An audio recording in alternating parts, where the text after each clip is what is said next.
आई गौरी सीतानाथ प्रेमानंदे अगवारे हरि हरि बोलो। निदाई गौरी सीतानाथ प्रेमानंदे अगवारे हरि हरि बोलो। निदाई गौरी सीतानाथ प्रेमानंदे अगवारे हरि हरि बोलो। হইয়াছে না জয় রাধা দামোদর, জয় রাধা দামোদর, জয় রাধা দামোদর, জয় রাধা দামোদর। ভক্তবৃন্দের চরণে আমার কোটি কোটি দণ্ডবত প্রণিপাত। হরিদ্বারে ব্রহ্মকুণ্ডের তীরে आजन्म माया मुक्त व्यासनंदन सुखदेव 7 दिन व्यापी हरिकथा परिवेशन करছেন। आसन्न मृत्यु महाराज परीक्षित श्रवण करছেন। महाराज শুনতে বলছেন, मुनिवर धौतात्मा पुरुष कृष्ण पादमूलं न मुञ्चति मुक्त सर्व परिक्लेश पांथ शरणं यथा। धौतात्मा पुरुष कृष्ण पादमूलं न मुञ्चति। धौतात्मा माने যাদের মনটা ধুয়ে পরিষ্কার হয়ে গেছে, হরি কথা শুনতে শুনতে শুনতে মনের ময়লা সব দূর হয়ে যায়। হরিকথাকে কি বলা হয়েছে বলুন দেখিনি? মহাপ্রভু বলেছেন চেত দর্পণ মার্জনম। উঠোনে যদি ধুলো জমে থাকে, ঝাঁটা দিয়ে সেই ধুলোকে দূর করতে হয়, তবে সেটি ভদ্রলোকের বসবার জায়গা হয়। ঠিক তেমনি আমাদের হৃদয়ে এক জন্মের নয় কোটি কোটি জন্মের ময়লা আছে। ময়লা মানে বিষয় মালিন্য, বিষয় চিন্তা কামনা বাসনা, এগুলাই তো ময়লা। এগুলা দূর করবো হৃদয় প্রাঙ্গণে। এই যে ময়লা, সেই ময়লা দূর করব কি করে? বলে হরিকথা রূপ মার্জনীর দ্বারা। হরিকথা চেত দর্পণ মার্জন, হরিকথা হলো সে মার্জন। বলেন ওই চিত্ত প্রাঙ্গণের যত ময়লা সব ময়লা ধুয়ে দেয় ধীরে ধীরে, তখন সে ধৌতাত্মা হয়ে যায়। ধৌতাত্মা হয়ে কি হয়? কৃষ্ণ গোবিন্দ চরণমূল হৃদয় মাঝে দেখতে পায়, ন মুঞ্চতি, আর সে ত্যাগ করতে পারে না। যখন মন পরিষ্কার হয়ে যায় না, তখন কৃষ্ণ চরণ ছেড়ে মন আর কোথাও যেতে চায় না। একটা উদাহরণ দিচ্ছেন, মুক্ত সর্ব পরিক্লেশ পান্থ শরণং যথা। পান্থ মানে পথিক। পথিক কোনো জায়গায় যাবে তো সেখানে একবার ট্রেনে, একবার বাসে, একবার নৌকায়, একবার টোটোয়, একবার রিস্কায় ঘুরতে ঘুরতে একবার মোট পোটলা সব পোটলা পুলি সব সঙ্গে আছে, বাচ্চা কাচ্চা স্ত্রী সব সঙ্গে আছে। এইবারে একবার নামছেন, আবার বাসে উঠছেন, আবার ট্রেনে উঠছেন, কত ক্লেশ বলুন দেখি। এইবার যখন ঘুরতে ঘুরতে ঘুরতে গন্তব্যস্থলে পৌঁছে গেল, তখন সে বলে বাবা হাঁপছে ভালো, 60 রাস্তা কত কষ্ট করে এসেছি। এইবার তাকে যে বল ডাকুন, সে 7 দেখা সারা দেবে না, না আর কোথাও আমি যাবো না, সারাদিনের পথক্লান্তি হয়েছে। আমরা ঘুরছি কতজনই বলো দেখুন, 84 লক্ষ জনই ঘুরছি। এই পোড়লা পল্লী নিয়ে ঘুরছি, স্ত্রী পুত্র সঙ্গে নিয়ে সুতমিত রমণী সমাজে, এক জন্ম নয় কত 84 লক্ষ জনই ঘুরছি একটার পর একটা। কি এ মানুষ পশু পাখি কুলে জনমে, অথবা কীট পতঙ্গে করম বিপাকে গতাগতি পুনঃ পুনঃ মতিরহু তুয়া পর সঙ্গে। মিথিলার কবি, কবি সার্বভৌম মিথিলার রাজা শিবসিংহের সভাকবি জীবনের শেষ প্রান্তে এসে গোবিন্দের কাছে প্রার্থনা জানাচ্ছে যে মাধব বহুত মিনতি করিত, তিল তুলসী দিয়ায় এ দেহ সমর্পিনু, দয়া জনু নাছর অভিময়। যখন তোমার চরণ পেয়েছি প্রভু, আর যেন আমাকে ছেড়ো না, দয়া ছেড়ো না। কর্ম বিপাকে গতাগতি, একবার এসেছি একবার গিয়েছি, একবার এসেছি একবার গিয়েছি। একবার মায়ের পেটে এসেছি, আবার অন্য কোনো মায়ের পেটে জন্মেছি।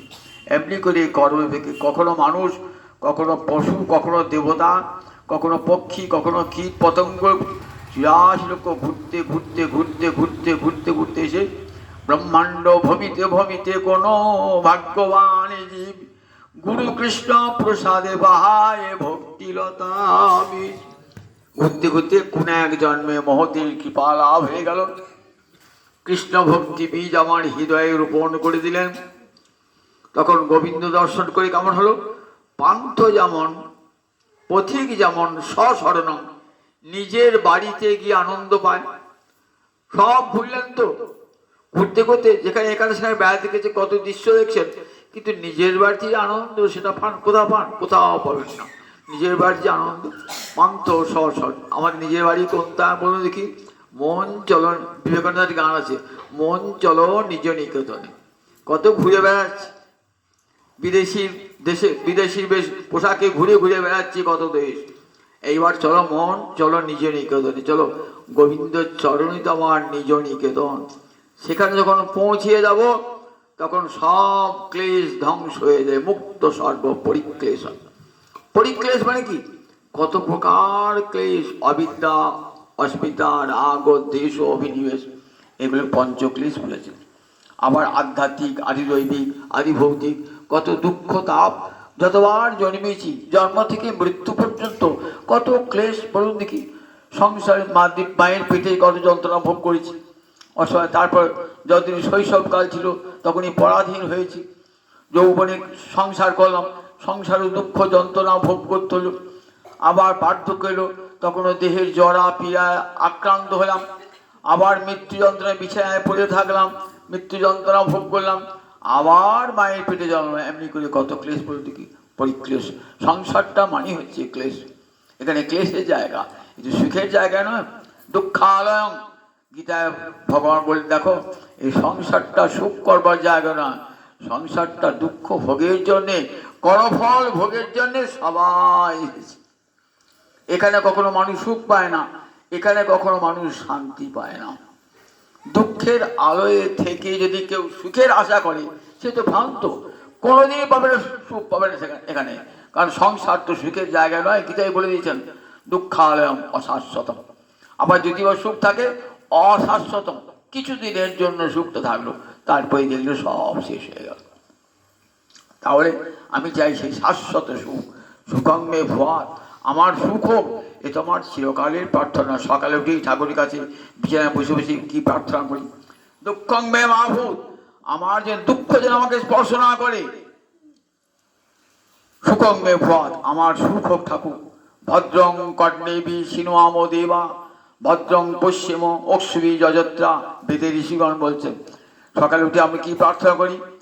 কানে যেন ভালো কথা শুনতে পাই, ভালো সংবাদ যেন কানে পাই, আবার চোখে যেন ভালো জিনিস দেখি।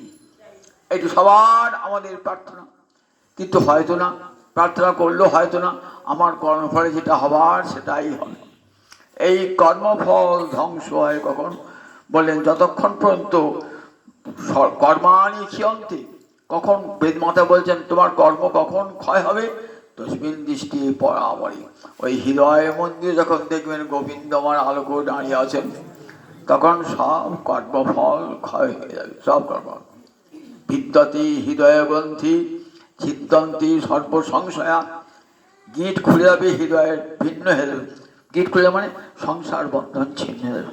স্ত্রী একটা বন্ধন, পুত্র একটা বন্ধন, নাতি একটা বন্ধন, মা একটা বন্ধন, পিতা একটা বন্ধন, সব তো গিট। এত গিট মহামায় দিয়েছে, গিট খোলে না কিছুদিন, এমন শক্ত গিট। 5 দিন বৃন্দাবন ঘুরে আসবো বললো, গিটটা সঙ্গে ছাড়ে না, সব থাকে। এই গিটটা খুলবে কেমন করে? বন্ধ ভিত্ততে হৃদয় গ্রন্থি, এর নাম হৃদয় গ্রন্থি। এই কামনা বাসনা আমাদের সব হৃদয় গ্রন্থি, বিদ্যতে হৃদয় গ্রন্থি। কখন ভিন্ন হয়ে যাবে?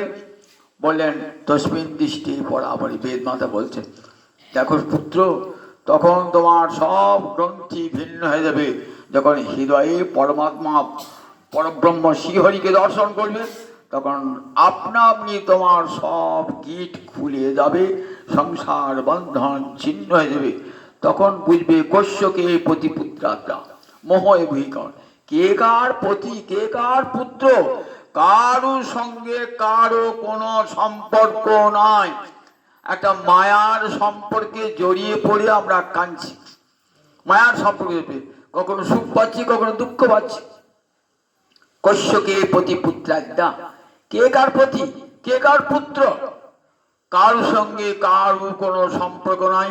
আমার বাবা এসেছেন আমাকে পুত্র রূপে, তিনি তার কর্মফল ভোগ করে। মা এসেছেন আমার পুত্র পেয়ে কর্মফল ভোগ করবার জন্য। আমিও পিতামাতাকে পেয়েছি আমার কর্মফল ভোগ করবার জন্য, ভাই বোনকে পেয়েছি কর্মফল ভোগ করবার জন্য। তাহলে সবাই যে সম্পর্কে জড়িয়ে পড়ছি, প্রত্যেকেই আপন আপন কর্মফল ভোগের জন্য। কর্মফল ভোগান্তে আবার সব চলে যাবো। এই জীবনটাই তো একটা যাত্রা, ট্রেনে চেপেছে হাওড়া যাবেন, কারোর প্রতিমধ্যে বলে পাটুলিতে নেমে যাবো আমি, কে বলে পূর্বস্থলীতে নেমে যাবো আমি। যার জন্য কর্মফল শেষ হয়ে গেল, গন্তব্যস্থল শেষ হয়ে নিয়ে পড়ল। এমনি করে করে আমরা যতক্ষণ পর্যন্ত গোবিন্দ চরণে না পৌঁছাচ্ছি ততক্ষণ শান্তি নাই। তাই পান্থ সরণমি যথা। মহারাজ পরীক্ষিত শুনে চলেছেন, যিনি গোবিন্দ চরণ পেয়েছেন মায়ের পেটে, গোবিন্দ চরণ পেয়েছেন, কৃপা পেয়েছেন, কতখানি কৃপা পেয়েছেন গোবিন্দ চরণে। বুঝেছেন কৃষ্ণ কৃপা না পেলে সব দুঃখে নিরসন হয় না। বলছি মহিবার প্রাণ ভরে বলুন হরি কথা। সংসার জ্বালা মানুষের বড় কষ্টের জায়গা, এখান থেকে মানুষকে আমাকে পরিত্রাণ পাবে। বলছেন শোনো মহারাজ, কৃষ্ণ ভক্তি এমন একটি বস্তু না, সংসারে থাকলেও সংসারের তাপ তোমাকে স্পর্শ করতে পারবে না। বাধ্যমানপি মদভক্ত বিষয়ী অজিতেন্দ্রিয় প্রায় প্রগলভয়া ভক্তা বিষয়ী নাভিভূয়তে। একাদশ স্কন্ধে উদ্ধবকে ভগবান বলছে। উদ্ধব ভগবানের প্রিয় ভক্ত, প্রিয়তম ভক্ত। তিনজন হরিদাস আছে তো, তিনজন হরিদাস কে কে?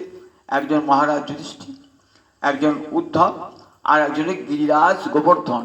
এই তিনজনকে বলা হয় হরিদাস। শাস্ত্রে এই তিনজন হলেন হরিদাস, মহারাজ যুধিষ্ঠির, উদ্ধব আর গিরিরাজ গোবর্ধন। উদ্ধব ভগবানের সম্পর্কে খুড়তুতো ভাই, দেবভাগের পুত্র, আবার গোবিন্দের একান্ত প্রিয়তম ভক্ত। সেই উদ্ধবকে যাবার আগে বলে যাচ্ছেন ভাগবতে একাদশ স্কন্ধে যে দেখো উদ্ধব, সংসারটা তো দুঃখের জায়গা বটে, কিন্তু দুঃখের জায়গাতে থাকলেও যদি অন্তরে কৃষ্ণ ভক্তি, আমার যদি ভক্তি থাকে না, তাহলে সংসারে দুঃখ তাপ তোমাকে স্পর্শ করতে পারবে না। আমার ভক্ত অনেক সময় সংসার করতে বাধ্য হয়, বাধ্যমানপি মদ্ভক্ত, উপায় থাকে না, সংসার করতে হয়। বিশেষ আমার সৃষ্টি সংসার লীলা, সেটাকে সাহায্য করার জন্য ভক্ত সংসারে প্রবেশ করে। বিষয় অজিতেন্দ্রীয় ভক্ত হয়তো ইন্দ্রিয় কামনা জয় করতে পারে না, না করুক, ক্ষতি নাই। অজিতেন্দ্রীয় হোক, কামনা বাসনা নিয়েই থাকুক, ওই সংসারে থেকেই হরি ভজন করুক, সংসারে থেকেই হরি ভজন করুক। হরি ভজন করতে করতে কি হবে? প্রবলভয়া ভক্তা, ভক্তি একটু একটু করে বৃদ্ধি প্রাপ্ত হবে। সংসারটাকে বৃন্দাবন বানিয়ে তুলুন, তাহলে দেখবেন পতি পুত্র পত্নী সব কন্যা সবাই আপনার কৃষ্ণ ভজনের সহায়ক হয়ে গেছে। আর যদি বাড়িতে কৃষ্ণ ভক্তি পরিবেশ না থাকে, সংসারটা কংসের কারাগার হয়ে যাবে।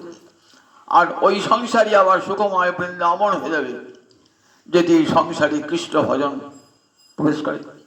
তাই বল বিষয়ই না আবির্ভূতে, বিষয় থাকুক না, বিষয় তো থাকবেই, কিন্তু কৃষ্ণ ভক্তি এমনই বিষয় তাকে কোনোদিন পরাভূত করতে পারে না, অভিভূত করতে পারে না। প্রায় ভক্তির এমন শক্তি, সমস্ত বিঘ্ন নাশিনী ভক্তি এমন এক বস্তু, সমস্ত বিঘ্নকে নাশ করে দেয়। ভক্তিকে চ্যুত হয়ে চলবে না। শত আপদ আসবে, বিপদ আসবে, ভক্তি মহারানী দেখেন ভক্তিটা দৃঢ় হয়েছে কিনা। পাড়া গায়ে দেখবেন ও চালা তৈরি করে না, পাড়া গায়ে লোক জানেন, সাবুল দিয়ে এখানে গর্ত করে, গর্ত করে চার করে চারটে খুঁটি পুড়ে দেয়, এসব করে ইট বালি মাটি পুড়ে দেয়, দিয়ে নড়ি নড়ি দেখে শক্ত হয়েছে কিনা। দেখে খুব শক্ত হয়ে গেছে, তখন তার উপরে চালটা ফেলে দেয়। ভক্তি মহারানী একবার স্থূনা নিখন অন্যায় বলে। ভক্তি মহারানী দেখেন নানা রকম আপদ বিপদ দুঃখ দেন, দেখেন চিত্তটা আমাতে লগ্ন হয়েছে কিনা।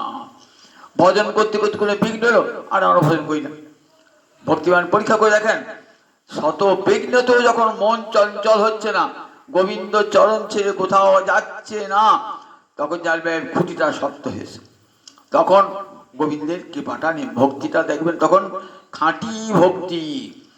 জহুরি কাছে সোনা বিক্রি করতে গেলেন তো সঙ্গে সঙ্গে দাম দেবেন না, দাঁড়ান দেখি সোনাটা কত খাদ আছে, দেখি সোনাটা আসুন কি করে কষ্টি পাতে ঘষে ঘষে ঘষে ঘষে দেখবে, দেখে বাবু বলে হ্যাঁ এই বাবু ওজন করে নিয়ে যান সোনাটা।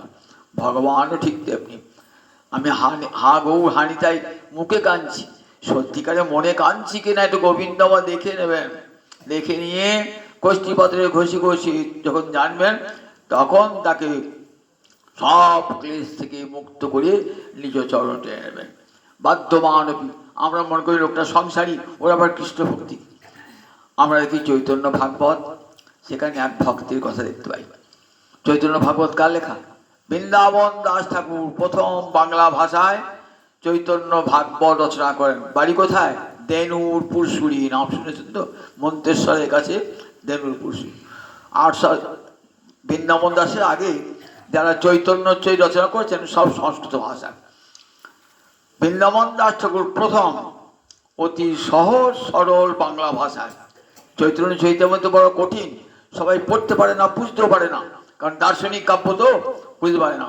কিন্তু বৃন্দাবন দাসের চৈতন্য ভাগবত আর লোচন দাসের চৈতন্য মঙ্গল খুব সহজ সরল সাদা মাটা ভাষায়। কিরকম? কীর্তিবাস যেমন রামায়ণ রচনা করেছেন, কাশিরাম দাস যেমন মহাভারত রচনা করলেন। 4 পর্যন্ত পড়া মেয়েরাও তখনকার দিনে পড়াশোনা করতো, তখনকার মেয়েরা লেখাপড়া জানতো না, বেশি 4, 5 পর্যন্ত পড়তো। সেই পড়ে পড়ে গোটা রামায়ণ মহাভারত তার শেষ করতো।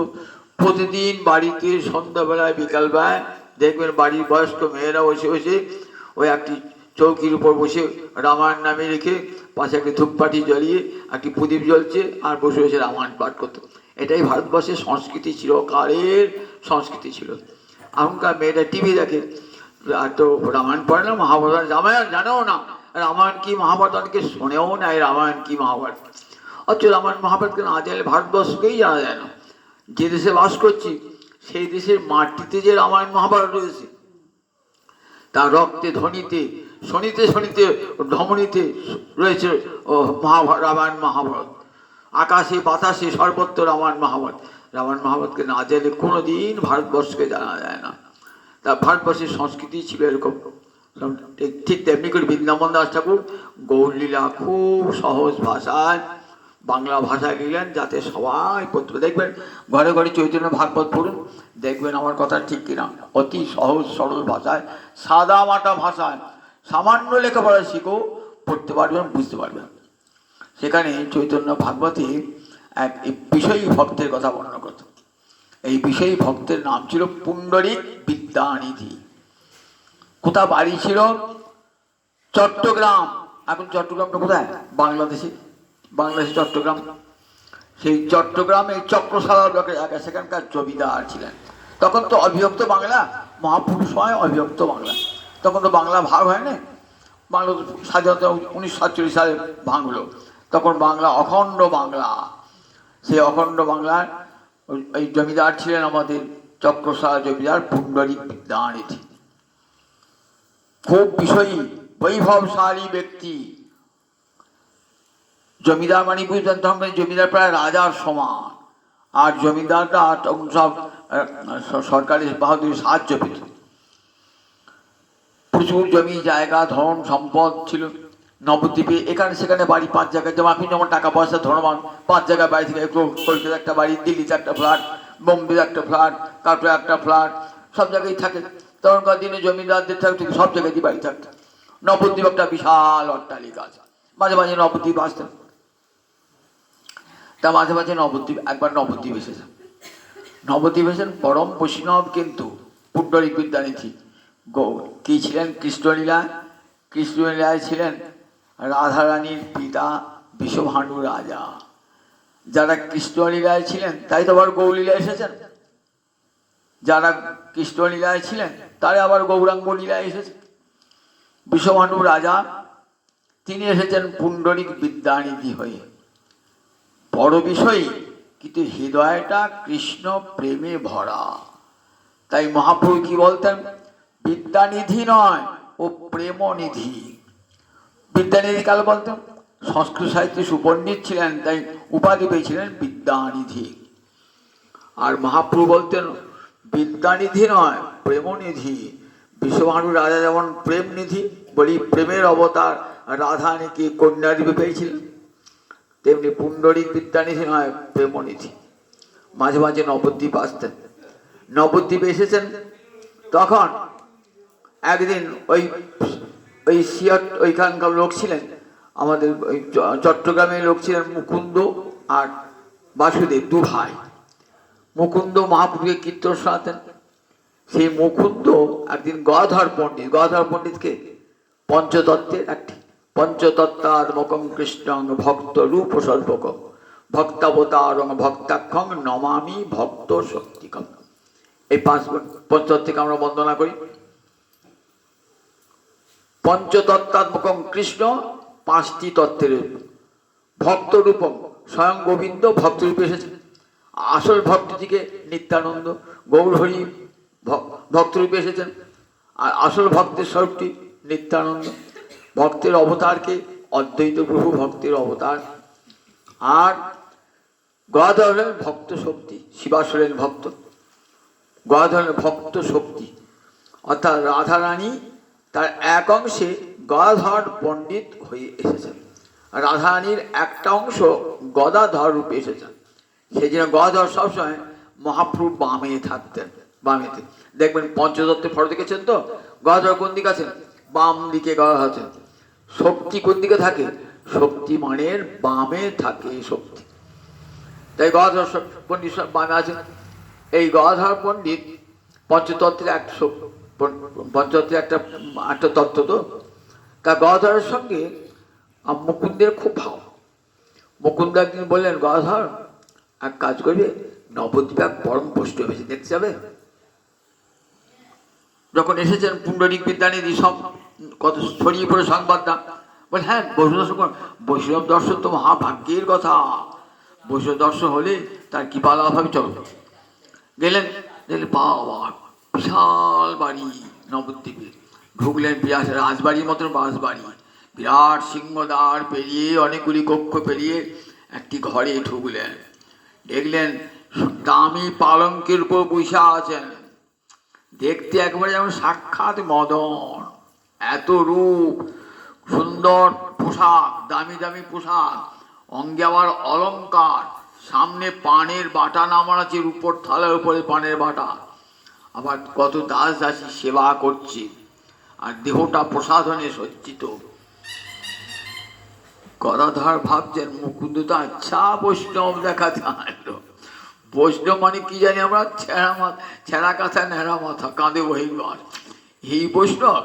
বাবরে, দামি খাটের উপর বসে আছে, আবার কি পোশাক, কত দামি পোশাক, অঙ্গে কত অলঙ্কার, আবার কত দাস দাসী তখনকার দিনে পাখা করছে, আবার রূপোর পাত্রে পানের বাটা।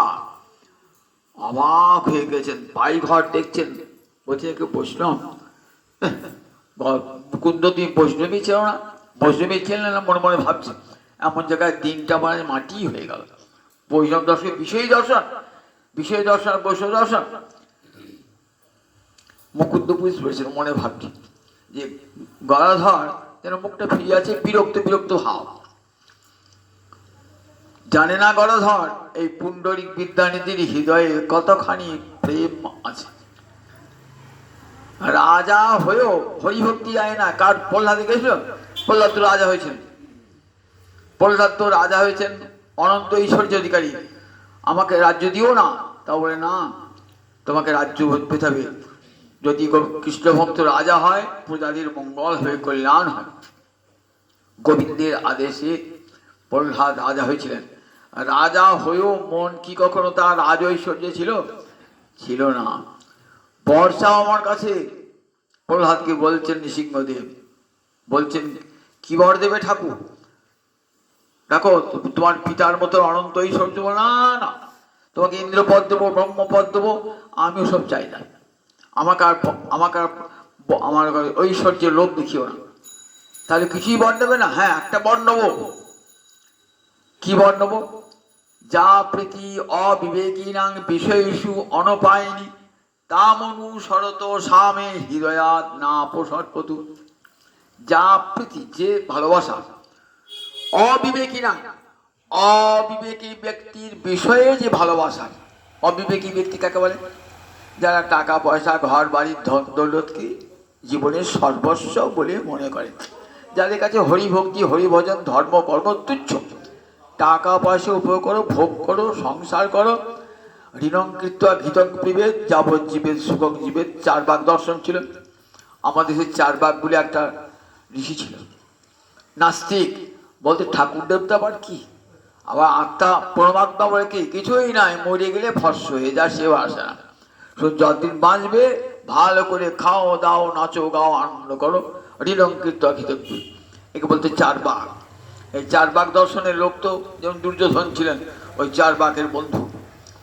তাই অনেক অধিকাংশ মানুষই ওই ভোগ বোঝায়। অবিবেকী ব্যক্তি তারপরে ঠাকুর দেবতা ভোজি কি হবে, ভাগবত শুনি কি হবে, মালদা পুরি কি হবে, খাও দাও ভোগ করো। তাদের যেমন বিষয়ে যেমন ভালোবাসা, টাকা পয়সা উপায় যেমন ভালোবাসা, ওই বিষয়ী ব্যক্তির বিষয়ে যেমন ভালোবাসা, তোমার চরণ কোমরে যেন আমার সেই রকম ভালোবাসা হয়। বিষয়ী ব্যক্তি রাত্রে শুয়ে শুয়ে স্বপ্ন দেখছে, টাকার স্বপ্ন, অর্থের স্বপ্ন দেখছে। আমি যেন শুয়ে শুয়ে শয়নে স্বপনে তোমাকে দেখি। আমার শয়নে গৌর স্বপনে গৌর, আমার গৌর নয়ন তারা, আমার জীবনে গৌর মরণে গৌর, গৌর গলার হারা। দাস নরহরি সরকার ঠাকুর এই দুদিন উৎসব হবে, বটডাঙ্গার উৎসবে, এই একাদশী। নরহরি বলছেন, আমার শয়নে গৌর স্বপনে গৌর, আমার গৌর নয়ন তারা, আমার জীবনে গৌর মরণে গৌর, গৌর গলার হারা। শয়নে গৌর স্বপনে গৌর কাদের হয়? ভক্তজনের হয়। শয়নে গোবিন্দ স্বপনে গোবিন্দ ভক্তজনের হয়। ওই রকম ভালোবাসা যেন আমার তোমার তো হয় প্রভু, এই বরটা দাও। দেখেছিলাম বর চাইলেন না। ধ্রুব রাজা হলেন, বললেন বর চাও। বর্ধমান তুমি এসেছি তো, তা বললে প্রভু কোনো বর চাই না, তা একটা বর দাও, তোমার ভক্তের সঙ্গ যেন জন্ম জন্মান্তর হয়। কেন? ভক্তের সঙ্গে বসে আমি তোমার কথার আস্বাদন করব, আর কিছু চাই না। তোমার কথা শুনতে শুনতে আমি সংসার সাগর পার হয়ে যাব। প্রহ্লাদ বলেন, প্রভু সংসার সাগরে ভয় আমি করি না, তোমার নাম করতে করতে আমি সংসার সাগর পার হয়ে যাব। দেখুন বিষয়ে ভালোবাসা, বিষয় রয়েছেন কিন্তু বিষয় ভালোবাসা নেই। মহারাজ অম্বরীশ দেখুন অনন্ত ঐশ্বর্যের মধ্যে রয়েছেন, কিন্তু সবই মন কৃষ্ণ পদারবিন্দয়, মন গোবিন্দ চরণে। আমাদের মন যেমন বিষয়ে, মহারাজ অম্বরীশের মন কোথায়? গোবিন্দ চরণে। বচাকৃষি বৈকুণ্ঠ গুণবর্ণনে অবসর পেলে কি করতেন? গোবিন্দ গুণবর্ণনা।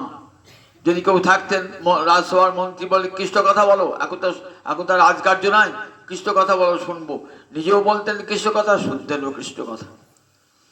এমনি করে 11টা ইন্দ্রিয় দিয়ে কৃষ্ণ সেবা করতেন। এত রাজ ঐশ্বর্য। আমরা বলি সময় পাই না তো, পাঠ তো শুনতে যাবো, সংসার সব কাজে সময় হয়, একটু পাঠ শুনতে আসার সময় নিজেও করি না, তুই শুনবো কানে, সেটাও সোজা বলে সংসারে এত কাজ। আচ্ছা মহারাজ অম্বরীশের মতন কাজ আমাদের? আমরা ছোট্ট সংসার, 3 জন 4 জন লোকের সংসার, আর গোটা ভারতবর্ষে এতগুলো প্রজার কত অভাব অভিযোগ সারা দিন রাত শুনতেছে, তার মাঝেই মহারাজ অম্বরীশ হরিকথার সভা বসাতেন, শুনতেন, পণ্ডিতগণের কাছে শুনতেন, আবার নিজেও আলোচনা করতেন। তাহলে দেখুন যদি ইচ্ছা থাকে, গোবিন্দের প্রীতি থাকে, তাহলে ভালোই লাগে। আর নইলে হরিকথায় বিরক্তি আসবে। তা বলছেন দেখো ওই বিষয়ী হলেই যে হরিভজনহীন তা মনে করো না। এত ঐশ্বর্য, মহাপ্রভু গণে অনেক ভক্ত ছিলেন ধর্মমান, অনেক ভক্ত, যেমন শিবানন্দ সেন, কাঁচরাপাড়ার শিবানন্দ সেন খুব ধনবান ব্যক্তি ছিলেন। মহাপ্রভু আদেশ করেছিলেন, দেখো তোমার ধন আছে, সেগুলো সব ভগবত সেবায় লাগাবে। যারা পুরী যাবে প্রতি বৎসর, তাদের যাওয়ার জন্য পথশুল্ক দিত, তখনকার দিনে পথশুল্ক দিত। তো এখন যেমন টোল ট্যাক্স দিতে হয় না, তখন কিন্তু পথশুল্ক, সেই পথশুল্ক তুমি সব মিটিয়ে দেবে। আবার পুরীতে থাকা খাওয়ার যে খরচা, সে বাসা করা সব তুমি করতো। মহাপ্রভু আদেশ নিয়ে প্রতি বৎসর তাই করতেন শিবানন্দ সেন, সূর্যদাস সরখেল, এরা সব ধনী ব্যক্তি ছিল। মহাপ্রভু আদেশে সব এরা ওই ব্যয় করতেন ভগবত সেবাতে। ঠিক চক্রশালা জমিদার এই পুণ্ডরিক বিদ্যানিধি এইরকম একজন ভক্ত। রাধারানীর পিতা বিষভানু রাজা, তিনি এসেছেন আজ পুণ্ডরিক বিদ্যানিধি হয়ে। মুসাছেন দেখে গদাধরের মনে একটা বিরক্তি এসেছে। তখন বুঝতে পেরেছিলেন মুকুন্দ ভাবলেন গদাধরের ভুল ধারণাটা ভাঙতে হবে, সত্যিকারে যে বৈষ্ণব দেখাতে হবে। তখন ভাগবতী একটি শ্লোক উচ্চারণ করলেন। এই শ্লোকটি বিদুর করেছেন, উদ্ধব করেছেন বিদুরের কাছে।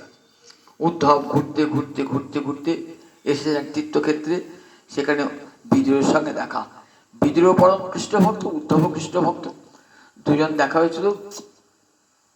দেখা হয়ে বলছেন, অহো বকিয়াং স্তনকালকূটং জিঘাংসয়া অপি অপায়ত অসাধ্যি লেভে ধাতু চিতাঙ্গতি কংবা দয়ালুং শরণং প্রজেমং। অহো বকি মানে বকাসুরের ভগিনী, কে পুতনা। কাকে বলে তো বকি? পুতনাকে। অহো বকি, অহ পুতনা, তোমার কি ভাগ্য পুতনা। অহ বকি জং স্তনকালকূটং জিঘাংসয়া অপায়ত, তুমি যাকে স্তনবৃন্তে কালকূট বিষ মাখিয়ে অপায়ত পান করিয়েছিলে, তুমি ছিলে অসাধ্যী। তোমার কাজ কি ছিল না? শিশুর রক্ত পান করা। মা হয়ে তুমি শিশুর রক্ত পান করেছো।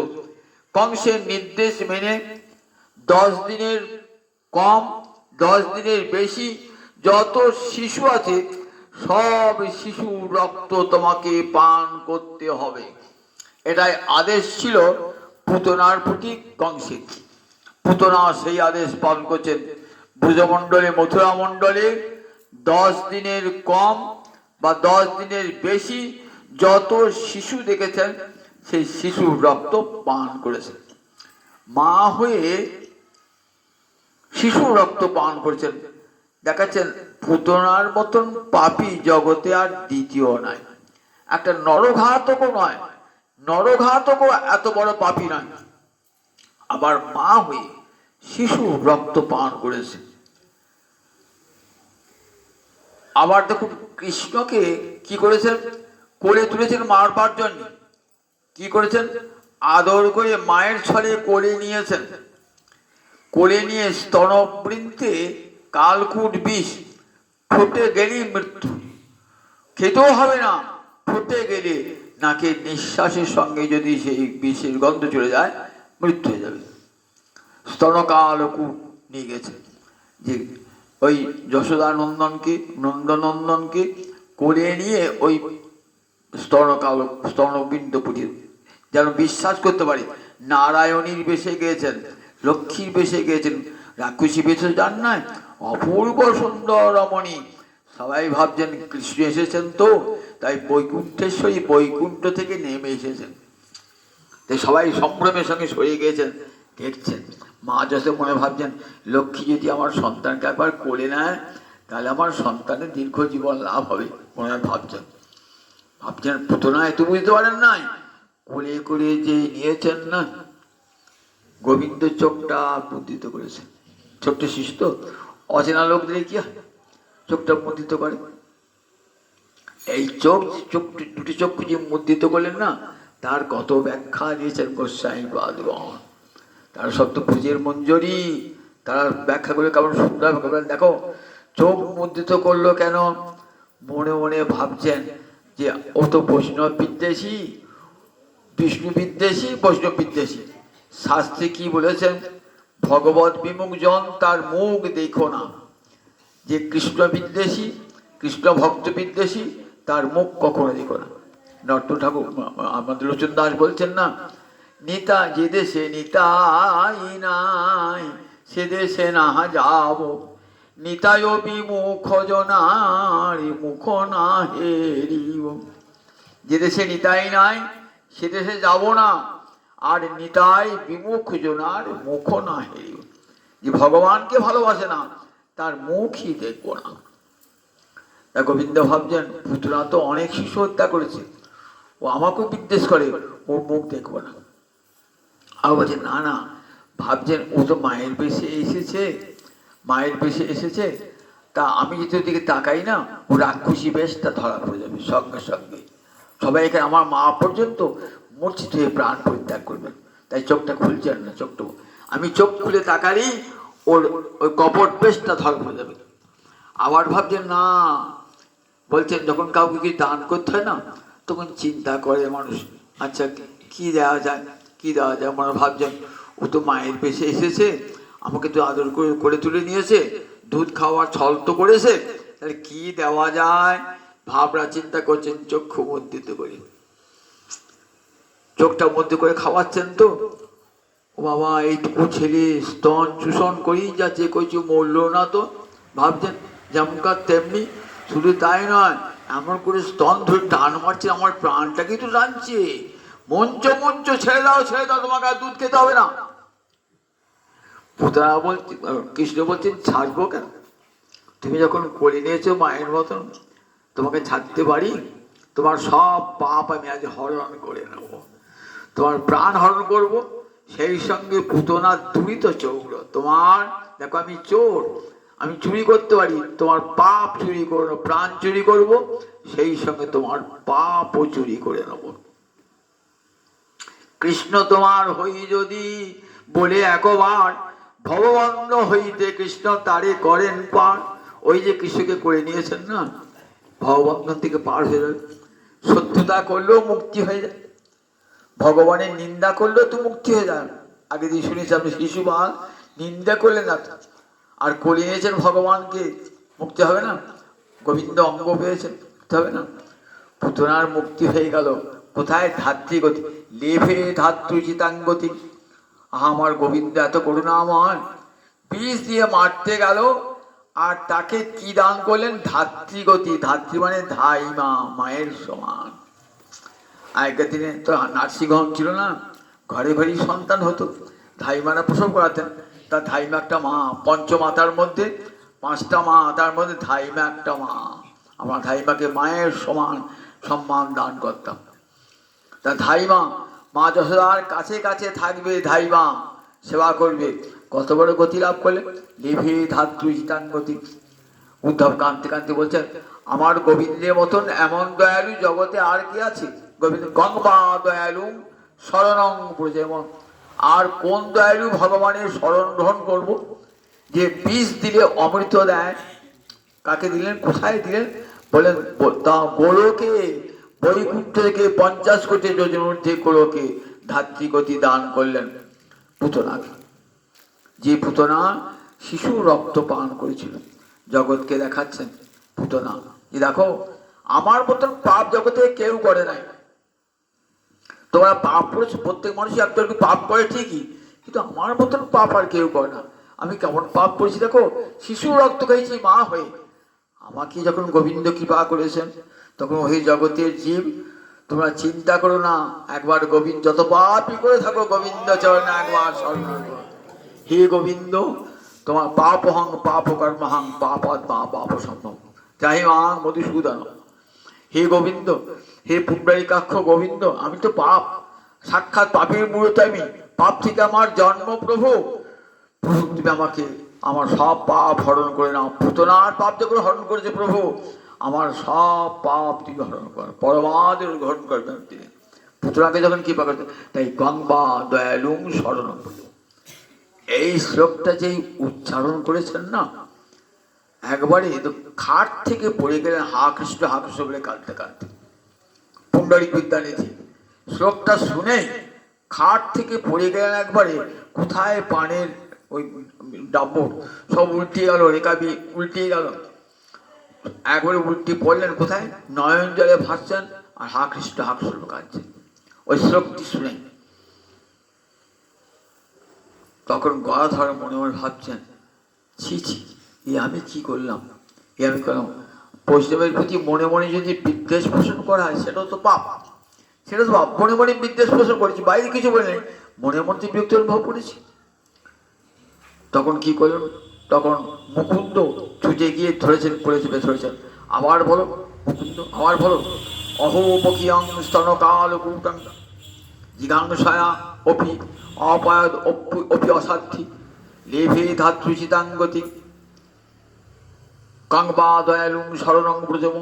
আবার সেই ভাগবতের বাণী উচ্চারণ করছেন। মূর্ছা একবার মূর্ছাগত হয়েছে, অনেক পরে জ্ঞান ফের, মাথায় জল দিয়ে অনেকক্ষণ পরে পাকা করে আবার ধীরে ধীরে জ্ঞান ফিরলেন, সুস্থ হলেন। পরিচয় দিলেন, বললেন এই গদাধর পণ্ডিত শ্রীহট্ট বাড়ি, মাধবাচার্যের পুত্র, মাধবাচার্যের পুত্র ইনি। ইনি গদাধর পণ্ডিত মহাপ্রভুর সঙ্গে থাকেন। এসব পরিচয়টা দিলেন। মনে মনে সমস্ত অপরাধের ক্ষমা প্রার্থনা করি গদাধর এলেন। এসে মহাপ্রভু বলছেন, প্রভু আমি বড় অপরাধ করে ফেলেছি আজকে। পুণ্ডরিক বিদ্যানিধিকে আমি চিনতে পারি নাই, আমি তাকে বিষয়ী বলে মনে মনে অবজ্ঞা করেছি। এখন আমার তাহলে কি করতে হবে? বৈষ্ণব অপরাধ তো বড় অপরাধ। বৈষ্ণব অপরাধ, মনে মনে যদি বৈষ্ণব অপরাধ করা হয়, বৈষ্ণব অপরাধ কি ভয়ঙ্কর অপরাধ। সনাতন গোস্বামী পাদ মঞ্জরিত, তা মঞ্জরি দেহে চিন্তা করছেন রাধা মাধব একটি অপূর্ব লীলা। বৃন্দাবনে বসে কি চিন্তা করছেন? রাধা রানী এসেছেন ফুল তুলতে যমুনার তীরে, গোবিন্দ পাশে লুকিয়ে আছে। দেখছেন রাধা রানী ফুলের ডালটা নাগাল পাচ্ছে না। তখন গোবিন্দ অনেকক্ষণ চেষ্টা করলে রাধারানী ফুলের ডালটা নাগাল পেলেন না। তখন গোবিন্দ এসে বলছেন, রাধারানী আমি ফুলের ডালটা নামিয়ে ধরি, তুই ফুলটা তোলো। বলে বেশ। ডালটা গোবিন্দ চেপে ধরেছে আর রাধারানী ফুল তুলছে। গোবিন্দ ভাবছেন এবার ডালটা ছেড়ে দিই, দেখি কি হয়। ডালটা যে ছেড়ে দিয়েছে না, আর রাধারানী উল্টি পড়ে গেছে। গোবিন্দ ডাইনায় হাসছেন। এই গোবিন্দের লীলা দর্শন করে না, লীলাটা ধ্যানে দর্শন করছেন। ধ্যানে দর্শন করতে করতে হেসে উঠেছেন। হেসে উঠলেন সনাতন গোস্বামী পাদ। ধ্যানে দর্শন করেছেন, ওই লীলা দর্শন, গোবিন্দের লীলা দর্শন করে হেসে উঠেছেন। সেই সময় এক বৈষ্ণব এসেছেন সনাতনকে, সনাতনের সাথে দেখা করতে। বৈষ্ণবের পা দুটি খোঁড়া, দেখানো নাই আমার কাছে কে এসেছে, ধ্যানমগ্ন তো, দেখানো নাই। হাসি শুনে ভাবলেন, বৈষ্ণব ভাবলেন আমার পা দুটো খোঁড়া তো, বিকলাঙ্গ তো, সেই জন্য বোধ হয় আমাকে একটু অবজ্ঞা করলেন। পুণ্যমণি ফিরে গেলেন। সনাতন জানতে পারলেন না কখন খোঁড়া বৈষ্ণব এসেছিলেন, কখন চলে গেলেন, জানতেই পারলেন না। অথচ দেখছেন লীলা স্মরণ করতে লীলা স্মরণ হয় না। রূপ গোস্বামীকে বলছেন, ভাই আমার কিন্তু আর লীলা স্মরণ হয় না কেন বলুন দেখি। বলেন, দাদা তোমার নিশ্চয়ই বৈষ্ণব অপরাধ হয়েছে। এই বৈষ্ণব অপরাধ বলে, আমি তো সজ্ঞানে কোনো বৈষ্ণবের কাছে অপরাধ করি নাই, তবে অজ্ঞান হয়েছে কেন তাও তো জানি না, সজ্ঞানে করি নাই। তাহলে উপায়টা কি? বৈষ্ণব অপরাধ হলে যে বৈষ্ণব তার কাছে গিয়েই ক্ষমা চাইতে হয়। আর যদি সে বৈষ্ণব না থাকেন তখন নামের কাছে ক্ষমা চাইতে হয়, হরিনামের কাছে ক্ষমা চাইতে হয়। যদি বৈষ্ণব প্রাপ্তি ঘটে যায় তোকে আমি কি করবো? তোকে হরিনামে আশ্রয় গ্রহণ করে বলতে অমুক বৈষ্ণবের কাছে আমার অপরাধ ক্ষমা করো না। তবে দাদা তুমি বৃন্দাবনের ভান্ডারা দাও, সেবা দাও, বৈষ্ণব সেবা দাও, সব বৈষ্ণবকে নিমন্ত্রণ করে, যে সমস্ত বৈষ্ণবকে নিমন্ত্রণ করে, যে আসবেন না জানবে তার কাছে তোমার বয়স। ভান্ডার দিলেন, সব বৈষ্ণবদের আমন্ত্রণ জানালেন। ওর খঞ্জে বাবাজি এলেন না। বললেন, দাদা ওর কাছেই তোমার অপরাধ হয়েছে। গিয়ে বাবাজির কাছে বলছেন, বাবাজি আমার অপরাধ হয়ে গেছে। নয়, কি অপরাধ হয়েছে? তুমি আমাকে দেখে যে হাসলে। তোমাকে দেখে হাসলাম? কখন হাসলাম? তখন বলছেন, ও যে ওই থেকে আমার লীলা আর লীলা স্মরণ হয় না। সেদিন জানো আমি একটা লীলা ধ্যান করছিলাম, যে গোবিন্দের যে লীলাটি বলেছেন না, তখন সেই খঞ্জ বাবাজিও ভাবছেন আমিও তো অপরাধ করে ফেললাম, আমিও তো সনাতনকে ভুল ভেবেছি, সেটাও তো আমার অপরাধ হয়েছে। দুজন দুজনের চরণে পড়ে গলাগলি করে অপরাধ ক্ষয় হয়ে জগৎকে দেখালেন যে বৈষ্ণব অপরাধ কি ভয়ঙ্কর অপরাধ। বৈষ্ণব অপরাধ গদাধর এসে বলছেন, মহাপ্রভু, প্রভু আমি তো অপরাধ করে ফেলেছি, তা মনে মনে একটা ঠিক করে ফেলেছি, তোমার কাছে অনুমোদন চাইছি। কি ঠিক করেছ? যে ওই গদাধর পণ্ডিতের কাছে আমি দীক্ষা গ্রহণ করব। তখন গদাধর দীক্ষা হয় না, দীক্ষা গ্রহণ করবো। আর দীক্ষা গ্রহণ করে কি হয়? গুরুদেব শিষ্যের সব অপরাধ ক্ষমা করেন। উনি তো আমার পিতা হয়ে যাবেন, তোমার আমার সব অপরাধ ক্ষমা করবে। বলেন বাহ, উত্তম প্রস্তাব। মহাপ্রভু জানেন রাধা রানী মন্ত্র কার কাছে নেবে? গহত তো রাধাই নিজ পিতার কাছে তো নেবেন। পিতা ওই পুণ্ডরিক বিদ্যা নিয়ে তো পিতা, আগের জন্মে বিষমানু রাজা। মহাপ্রভু যেন খুব ভালো প্রস্তাব। যথাসময়ে জানালেন যে প্রভু আমি তোমার কাছে তোমার চরণে আশ্রয় গ্রহণ করতে চাই। বিষমানু রাজা তো মন্ত্র দেবেনি, দীক্ষা দান করলেন যথাসময়ে, শুভ দিনে শুভ লগ্নে গদাধর পণ্ডিতকে দীক্ষা দান করলেন। সমস্ত অপরাধ ক্ষয় হল। এইবার গদাধর, এইবার পুণ্ডরিক বিদ্যানিধি মহাপ্রভুর দর্শনে এসেছেন রাত্রিবেলাতে। দর্শন করে সঙ্গে সঙ্গে মহাপ্রভুর চরণে পড়েছেন বাপ বাপ বলে। স্বয়ং মহাপ্রভু রাধারানীর অবতার, রাধা কৃষ্ণ মিলিত বিগ্রহ, তখন বাপ বাপ বলে পড়েছেন পুণ্ডরিক বিদ্যানিধির চরণে। পুণ্ডরিক জড়িয়ে ধরেছেন, মহাপ্রভুকে ধরেছেন। দুজনে কত গলাগলি, কত অশ্রু বিসর্জন। চলে গেলেন পুণ্ডরিক বিদ্যানিধি। এই পুণ্ডরিক বিদ্যানিধি গঙ্গা দর্শন করতেন রাত্রে, দিনের বেলায় গঙ্গা দর্শন করতেন না। কেন? গঙ্গা গোবিন্দের চরণধৌত জল, গোবিন্দের করুণায় ওই চরণধৌত জল রূপে এসেছেন এই ত্রিভুবনকে পবিত্র করবার জন্যে। স্বর্গে একটা তার ধারা, তার নাম মন্দাকিনী। মর্তে একটা ধারা ভাগীরথী, আর পাতালে একটা ধারা ভগবতী। তাই গঙ্গা একটা নাম ত্রিপথগামিনী। সেই গোবিন্দের করুণার তিন ধারায় প্রবাহিত। সেই গঙ্গা জলে কাপড় কাছে থুতু ফেলে, বর্জ্য পদার্থ ফেলে। এই জন্যে গঙ্গা দর্শন করতেন না দিনের বেলা। রাত্রে বেলায় গঙ্গা দর্শন করতেন, গঙ্গাকে প্রণাম জানতেন। দেবী সুরেশ্বরী ভগবতী গঙ্গে, ত্রিভুবন তারিণী তরল তরঙ্গে, শঙ্কর মৌলি নিবাসিনী বিমলে, মমতি রাস্তাঙ্গে তব পদ কোমলে। সুরেশ্বরী দেবতারাও তোমাকে ঈশ্বরী বলে পূজা করে। দেবী ভগবতী, তুমি সাক্ষাৎ ভগবানের শক্তি, তাই ভগবতী গঙ্গে। তুমি ত্রিভুবনকে পবিত্র করো, ত্রিভুবনকে তুমি করি কলুষ না আসেনি। শঙ্কর মৌলি, শঙ্কর কি করেছেন? ওই গোবিন্দের চরণধৌত জল মাথায় ধরেছে। গঙ্গা যাহার পদ জল হরশিরে ধরে, গঙ্গা যার পদ জল হরশিরে ধরে। মহাদেব সে গঙ্গা জল মাথায় ধরেছেন পবিত্র হবেন বলে। এমনি করে গঙ্গাকে বন্দনা করতেন রাত্রিবেলায়, গঙ্গার তীরে বসে গঙ্গাকে বন্দনা করতেন। রাতের বেলায় গঙ্গাকে বন্দনা করতেন, দিনের বেলায় যেতেন না।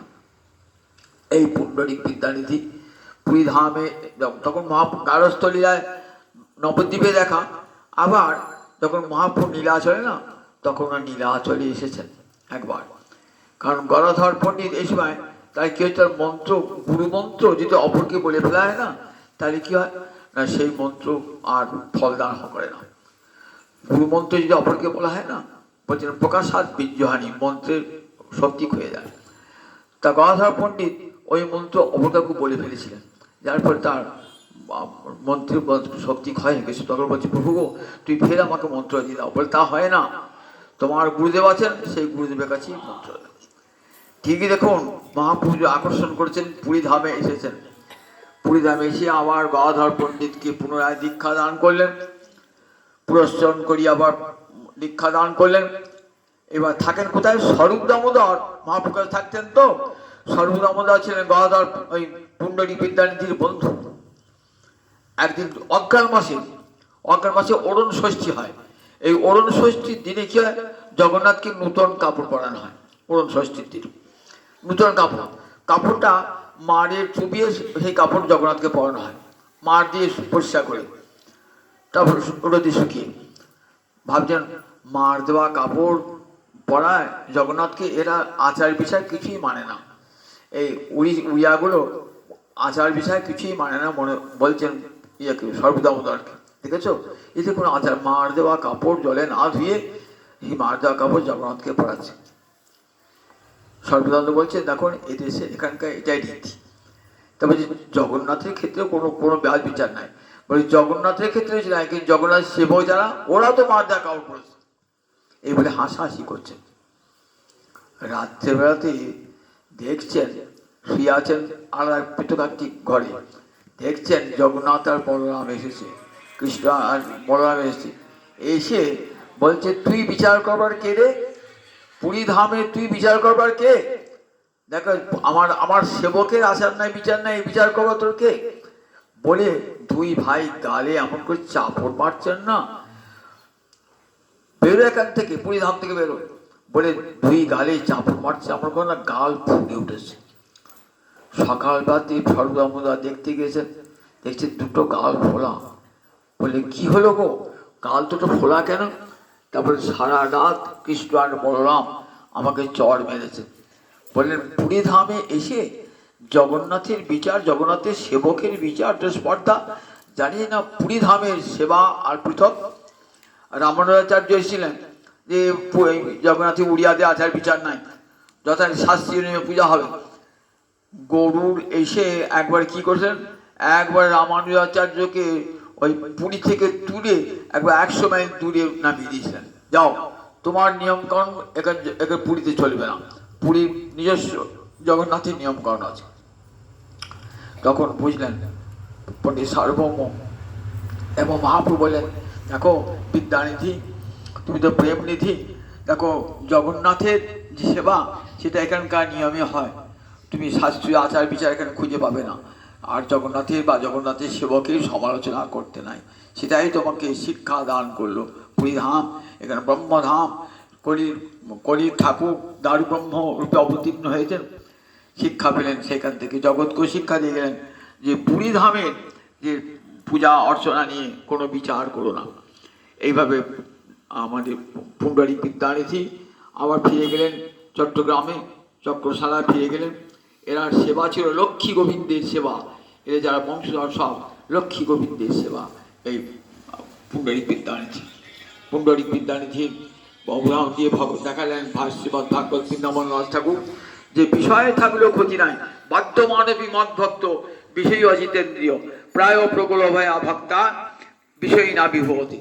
সংসারে থেকে যদি কৃষ্ণ ভজন করা হয়, বলে কৃষ্ণ ভজন হৃদয়ের সব মালিন্য দূরীভূত করে দেয়। বিষয়ী ব্যক্তির কৃষ্ণ ভক্তি কখনো নাশ হয় না, যদি একবার কৃষ্ণ ভক্তি হৃদয়ে প্রবেশ করে যায় তাকে নাশ করবার ক্ষমতা আর নাই। কৃষ্ণ ভক্তির কোথাও পতন হয় না, জ্ঞানীর পতন হয়ে যায়। দেখবেন জ্ঞানী যোগী এরা যদি সংসারে থাকে এদের ভজন হবে না, এদের দূর থেকে সংসার থেকে দূরে যায়। জ্ঞানী কখনো সংসার থেকে কৃষ্ণ ভগবত ভজন করতে পারেন না, যোগী পারেন না, কিন্তু ভক্ত পারে, সংসারে থেকে ভক্ত ভগবানকে ভজন করতে পারে। আবার ভক্তি দেখুন, মায়ের পেটে ভক্তি হয়, মায়ের পেটে কৃষ্ণ ভজন মায়ের পেটে হয়। প্রহ্লাদ মায়ের পেটে ভজন করেছেন, 5 বছরে ধ্রুব, 5 বছরে প্রহ্লাদ ভজন করেছেন, 5 বছরে জ্ঞান হয় না, যোগ হয় না, তপস্যা হয়, কিছুই হয় না। কিন্তু কৃষ্ণ ভক্তি যাদের 5 বছর হয়, 5 বছর বয়স হয়। সকল জাতির, সকল বর্ণের, সকল নরনারীর, ব্রাহ্মণ থেকে শূদ্র, চণ্ডাল, পাপিষ্ঠ, পুণ্যবান সকলের ভক্তি হয়, কৃষ্ণ ভক্তি লাভ করতে হয় সকলে। কৃষ্ণ ভজনে সবে অধিকারী, নির্মাত্র অধিকারিতা। কৃষ্ণ ভজনে সবে অধিকারী, কুলেরও গৌরব নাই। প্রমানন্দ বলেছেন, বলেন যে কৃষ্ণ ভজনে কুলের বংশের কথা বলে নিতান্ত মূর্খ ভাই, নিতান্ত মূর্খ। তাই সংসারে থেকে কৃষ্ণ ভজন করুন, আমার মহাপ্রভু শিক্ষা। সংসার থেকে, সংসার এক পরম ধর্ম, গারস্থ আশ্রম সবচেয়ে বড় আশ্রম। এই আশ্রম আছে বলি, আর 3টে আশ্রম, সন্ন্যাস বলুন, ব্রহ্মচর্য বলুন, সেগুলি সব আছে। কারণ সংসার আশ্রম আছে বলি। সংসার এমন একটা আশ্রম না, এটি দুর্গ, এখান থেকে ইন্দ্রজয়ও করা যায়, আবার গোবিন্দ ভজনও করা যায় এই সংসারে থেকে। সংসারকে বৃন্দাবন বানিয়ে তুলুন। এই সংসারে স্ত্রী, পুত্র, আত্মীয় স্বজন, সুতমিত রমণী সমাজে সকলকে নিয়ে কৃষ্ণ ভজন করলে জীবন ধন্য হয়ে যাবে, সার্থক হয়ে যাবে। জানি তাই, জানি তাই, জানি তাই।